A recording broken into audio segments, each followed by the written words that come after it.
turareberamwe offensive coordonnée, turebe mouvement de troupes, turaza kandi kubabwira configuration du front, turebe zone de influence, turaza kandi kureba akazi gakomeye kari gukorwa n'abazarendo ko barayira mu tomboki bariye Karungu, turareba vie stratégique générale iri gukoreshwa na autodefense y'abazarendo yarayira mu tomboki mu rwego rwa contre offensive généralisée kuri axe Kabare Katana Bukavu bimeshanje.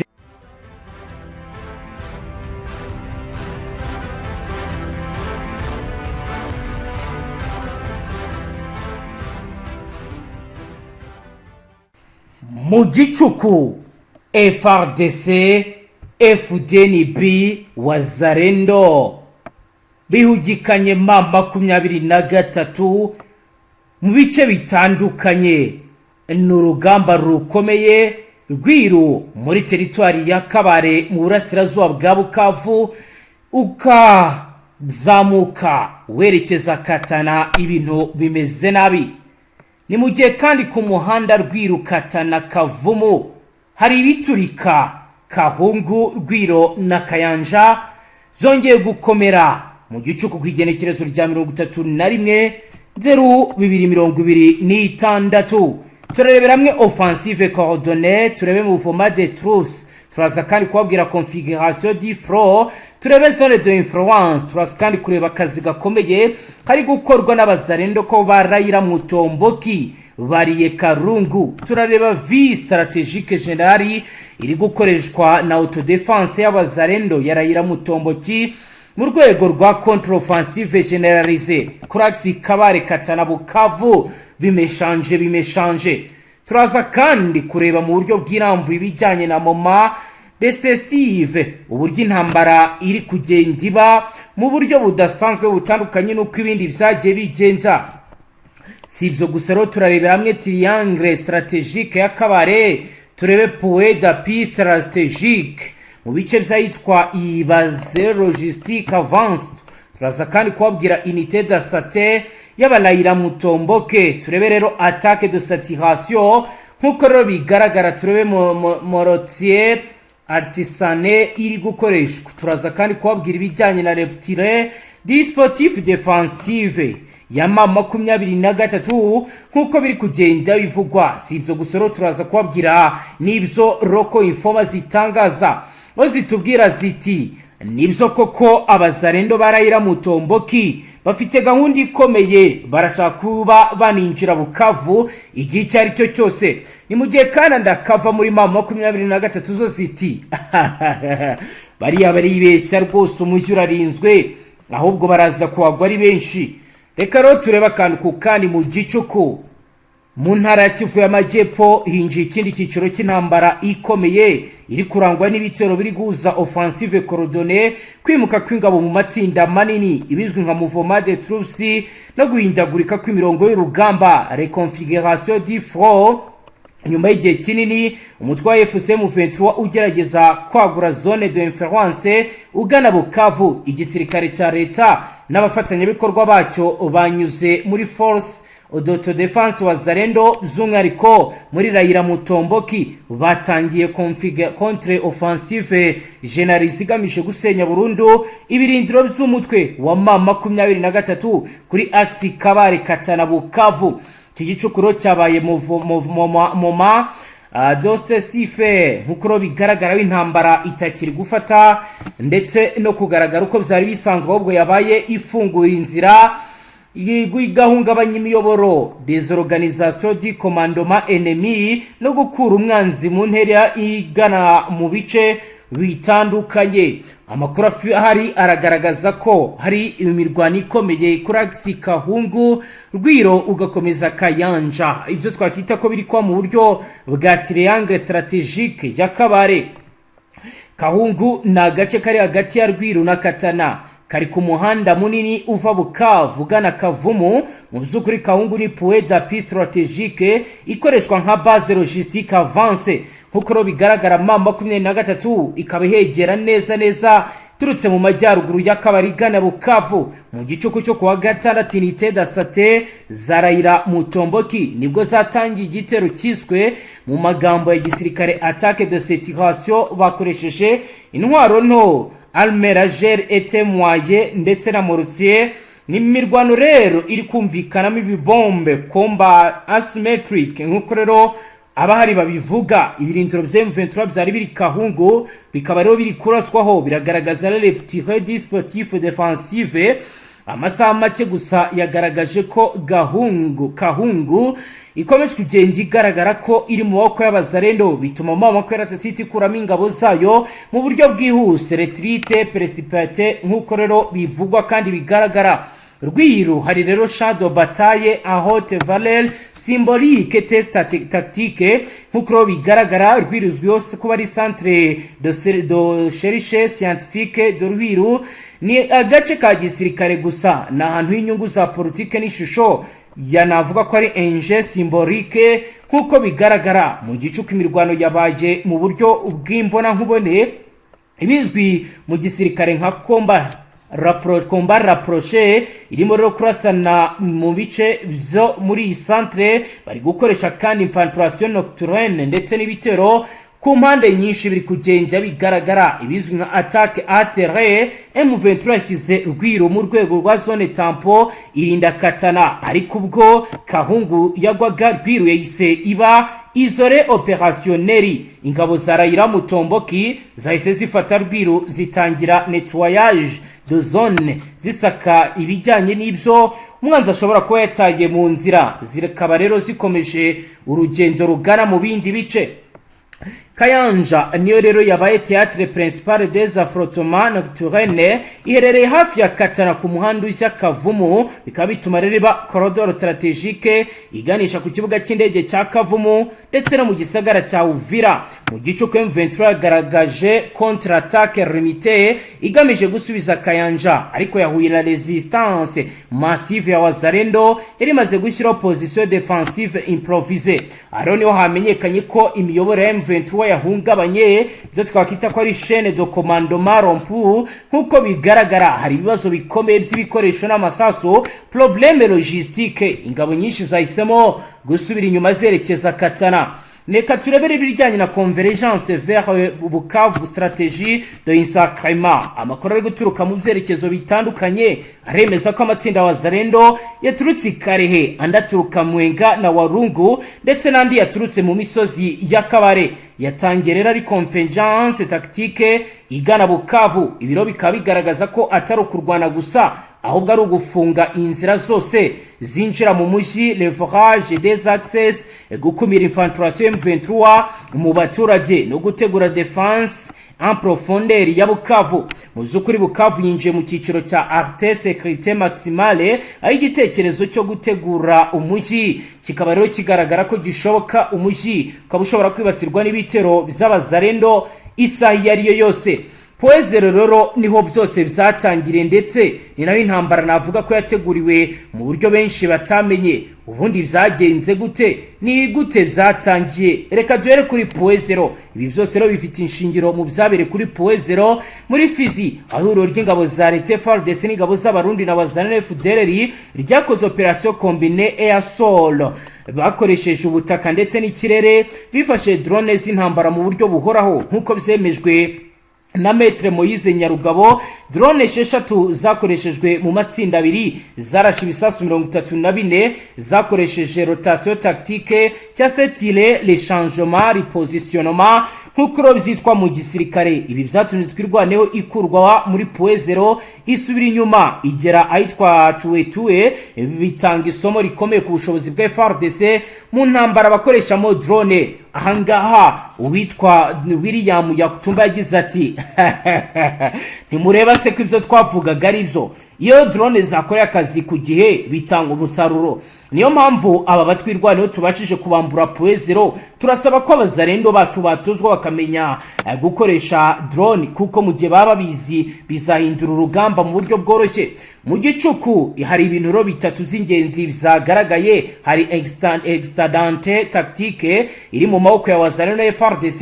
M23 rero kandi iri ku mwanya wo kwirwanaho posture defensive itagifite initiative. Bukavu rero ikaba irinzwe n'urukuta rw'ingabo zidasanzwe defense populaire militarisée. Nkuko rero bigaragara iyi defense populaire militarisée rero ikaba iri guhindura ibintu byinshi bigaragara. Nkuko rero bigaragara la bataille d'ici de Kivu ntirarangira, ariko rero biragaragara ko imbaraga zikomeje kugenda ziba nyinshi kuri coalition ya Fardc na wazarendo, ahakomeje kugenda hazana abasirikare benshi ndetse bari muri operation zikomeye kandi bitandukanye nuko byari bimeze. Roko Informa Karembe Mabure we ati impamvu rero itari buze gutuma abarundi bahagararana yindi bo baravuga yuko ibice byinshi by'ingenzi bo bashaka kubikuramo.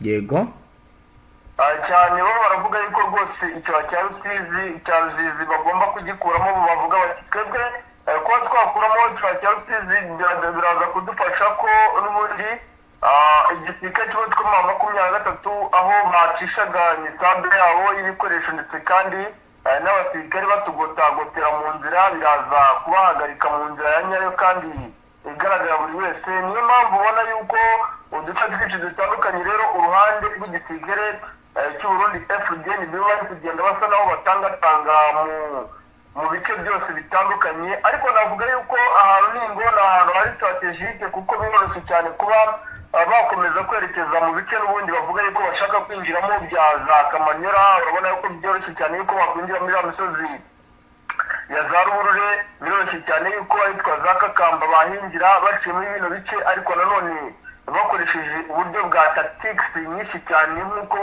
bari no kubikora. Bivuga yuko ibi byose kandi binayobowe n'abasirikare ba Tanzania ku mirongo imbere ku rugamba. Bivuga yuko aribo bantu bakomeje kugenda batanga ubudasa butandukanye n'uburyo abasirikare bari basanzwe bahangana ku mirongo imbere ku rugamba hano ku butaka bwa Repubulika Demokarasi ya Kongo.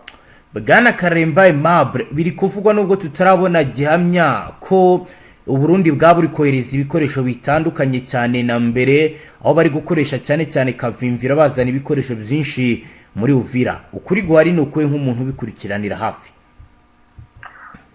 Rupango ibikoresho byo kuva Uvira yafatwa abarundi n'ubundi bagiye bazana abasirikare ndetse kandi n'ibikoresho, ariko bo baravuga yuko kavimvira n'ubundi ari igice cy'ingenzi ndetse kandi kigomba kubafasha gukomeza kohereza imisada. Yaba ari imisada yakorezwa Misozi y'Iminembwe, yaba ari imisada ishobora kuzamuka kuri n'umuhanda w'Utusunari 5 uva kavimvira uzamuka Kiba mu misozi igana Sanje. Birumvikana ko ari mu cyerekezo kigana za Kamanyora. Yaba ari imisada n'ubundi ishobora kwifashishwa mu bice byinshi bitandukanye. N'ubundi niyo mpamvu igisirikare cy'Uburundi guhera hagati mu ntangiriro z'icyumweru gishize kugeza na n'ubu, urabona yuko igisirikare cy'Uburundi gikomeje kugenda cyohereza imisada y'ibikoresho kandi n'abasirikare mu buryo bwinshi kandi butandukanye. Bwana Karemba Aimable, nyuma y'ibi bitero bibi bisasu byarashwe ahangaha Isange byahitanye abaturage barenga barindwi b'abasivili, kugeza ubu umwuka ari n'imwuka umeze ute nyuma y'uko bigaragaye ko mu bice bituyemo abaturage ibisasu biri kugenda biraswa bigambiriye kuraswa ku birindiro za Fardc n'abazarendo?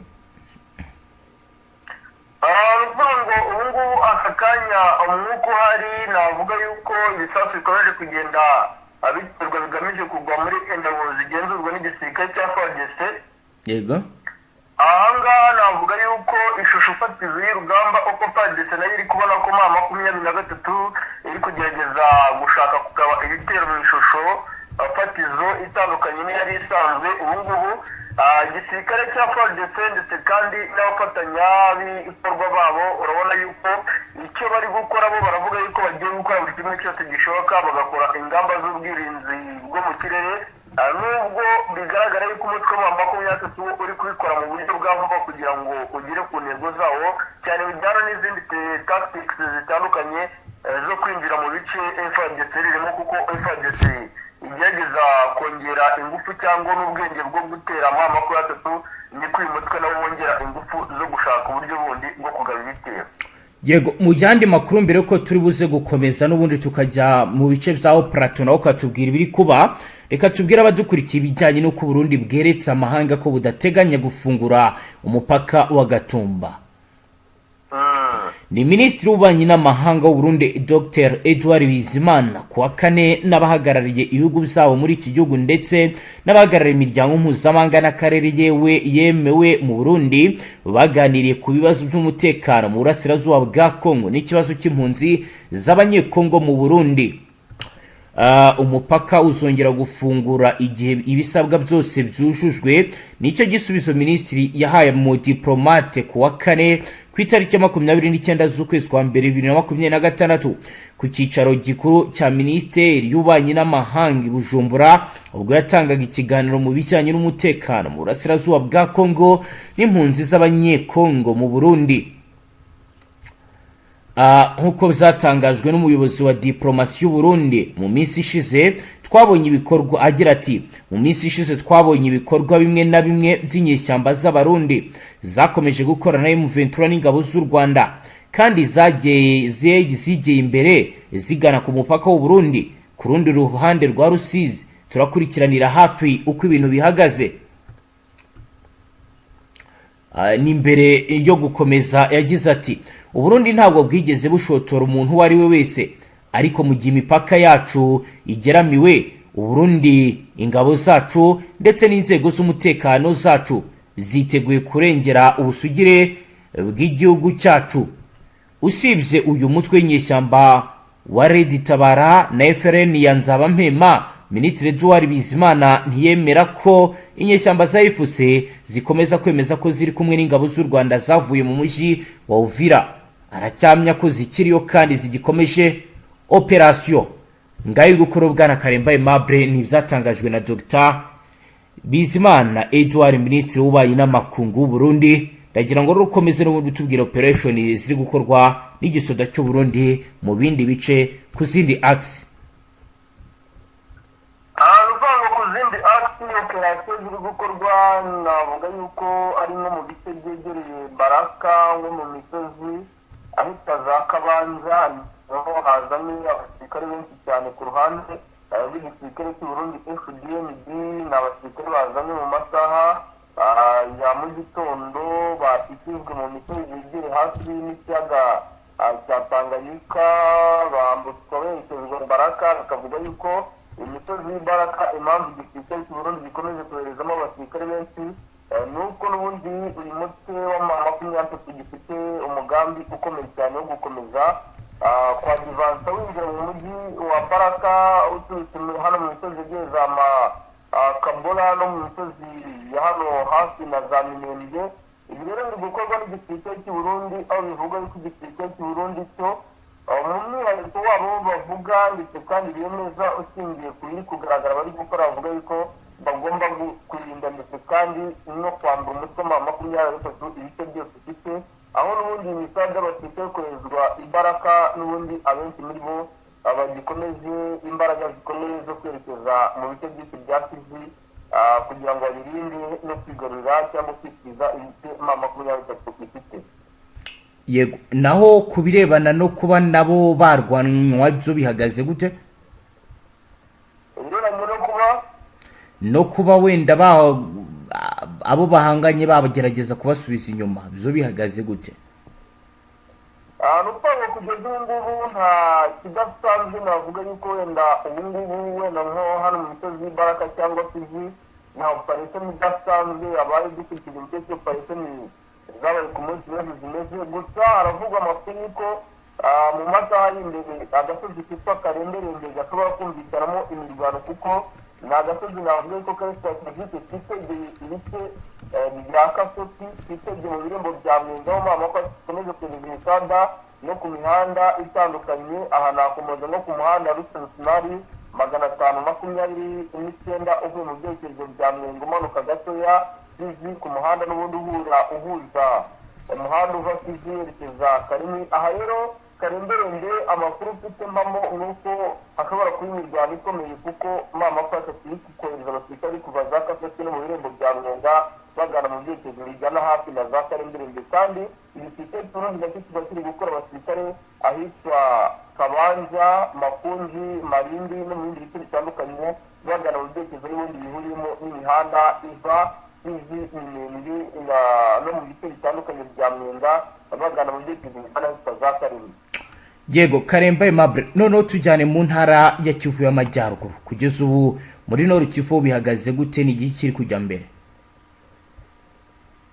Y'Amajyaruguru nta kindi ni no mu misozi ya Rubero niho nakomoza cyane kuko niho situation navuga yuko itoroshe. Yego. Mu misozi ya Rubero ubu Fardc ikomeje kugorwa cyangwa buri kimwe cyose gishoboka kugira ngo irebe yuko yagaba ibitero muri biriya bice bya Rubero cyane no mu misozi yegereye ahitwa za Moro, mu misozi yegereye za Kavinyonge kuko baravuga yuko mu gihe baba bakuye muri misozi ya za Kavinyonge n'ibindi bice bitandukanye bya hariya muri Rubero ibi bishobora kuba byafasha bikomeye Fdnb kuba iyo misozi ya Kavinyonge ishobora kuba inzira nziza cyane yo kuba bafata biriya bice byegereye hafi ikiyaga cya Edouard. Ikiyaga cya Edouard rero kikaba cyabafasha kwinjira muri iriya misozi n'ubundi isanzwe ivuga ya za Karimba, Bunguru ndetse n'imisozi yegereye Butungi utibagiwe imisozi ya za Mushenge iri muri pozisiyo za Rubero ariko nanone zegereye muri teritwari ya Rushuru. Mu gihe kandi biri gukorwa n'igisirikare cya Fardc n'ubundi n'ibisada bivuga yuko iri guturuka i Butembo mu byerekezo bya Marinde n'ahitwa za Bunyuka hafi n'imisozi yegereye ahitwa za Butuhe naho amakuru mfite ngo nuko hakomeje kugenda hazanwa abasirikare benshi cyane bagomba kugaba ibitero mu misozi y'imiteritwari ya ugendeye ku biri kugaragara haba hari icyizere cy'uko insinzi ishoboka? Ibyo birashoboka cyane ukurikije imbaraga Fdnb ikomeje kugenda izana ku mirongo y'iri porogaramu. Yego Bwana Karemba Aimable, reka tugushimire cyane dusoreze ngaha. Yego murakoze cyane. Namwe banywanyi mudateba kubana natwe ngaha kuri imbonesha kure imwe Rudende bashyikiriza amakuru atosoye y'abarabana n'umutekano, politike, ububanyi n'amakungu ndetse n'ubuzima bwa munsi bw'abanyagihugu. Uhita ushonda sabone ntuzongere gucika ukundi n'amakuru ndetse n'ibindi biganiro tubashyikiriza ngaha. Hasta la vista.